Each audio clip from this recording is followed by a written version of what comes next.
This is another short story. It's about my son, my third son, Rowan, who at the age of 4 nearly lost his life.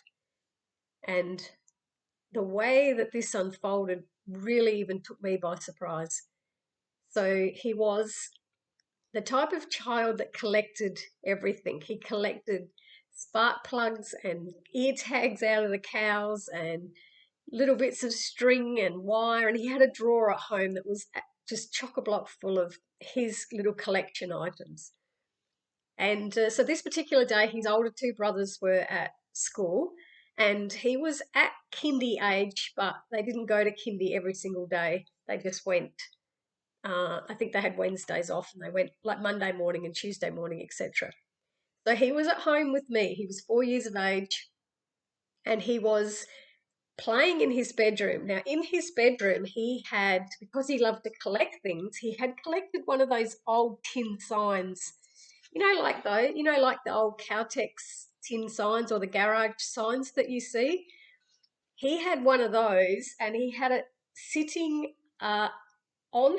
He had a wooden bed head, and he had the sign sitting on the bed head, and it was leaning against the wall. And it had been there for 12 months. Like there was never any problems with it. On this particular day, he was playing in his room.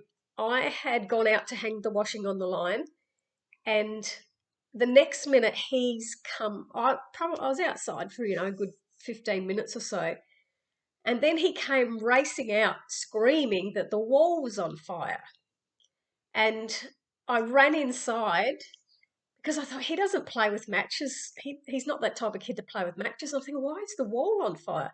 So I've run into his bedroom, and the tin sign had actually fallen. He must have thrown a ball or bumped his bed or something, but the sign had slid back and gone down behind the bed head, and it had sliced down the plug where the electrical plug was in the socket, and it had sliced down and was sitting on the little metal things of the plug. So the sign was sparking because this is metal sitting on top of electrical, plug. And the sparks were going up the wall, and the wall caught on fire. And it was in the time of, we didn't have those electrical boxes. We lived in an old house, and we didn't have an updated electrical box where if that had have happened today, that would have immediately cut the electricity off. But that was in a time where we didn't have those safety switches. And so as the sparks were going up the wall was on fire. I've run in, and by the time I got there, the wall was black. The flames had kind of started to peter out a bit, so I just like sprayed water onto it. And I'm looking at my son, and I'm going, "You were so lucky you didn't touch that sign. If you had touched that sign, you would have been electrocuted."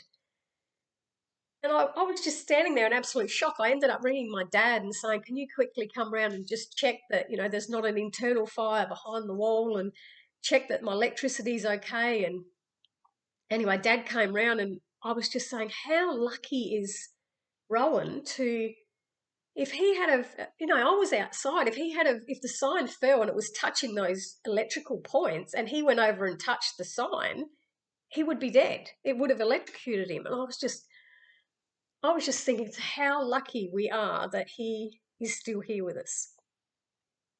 So after we got all that cleaned up, my husband had come home that night, and we, sort of had to fix the wall. And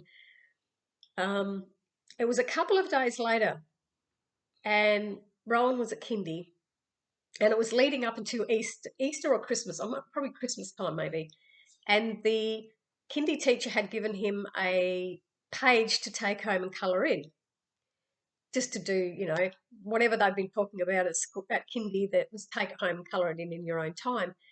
So she gave him one that was sort of looked like that.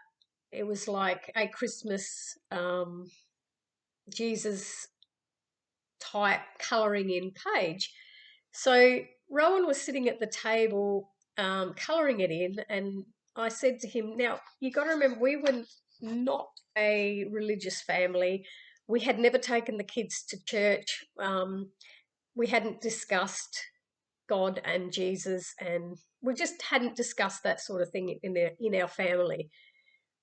So when he was colouring this in, I said to him, "Do you get taught that at kindy? Has the teacher taught you about God or about Jesus and about the Bible?" And Rowan goes, "Yeah, she told us that was Jesus." And I said, "Oh yeah, that's right." And I said, "Do you know who he was?"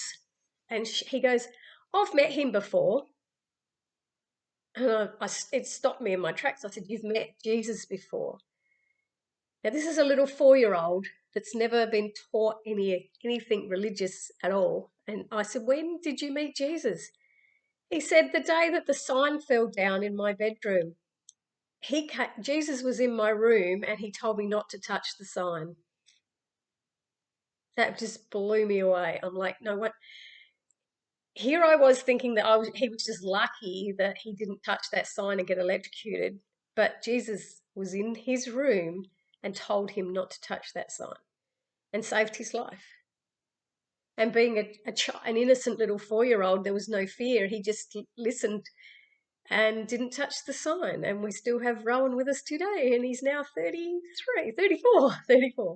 So I just wanted to share that story with you because it doesn't matter whether you have certain religious beliefs or you don't think things exist if you don't believe that there's protection or there's spirit guides looking out for you. It doesn't matter what you believe.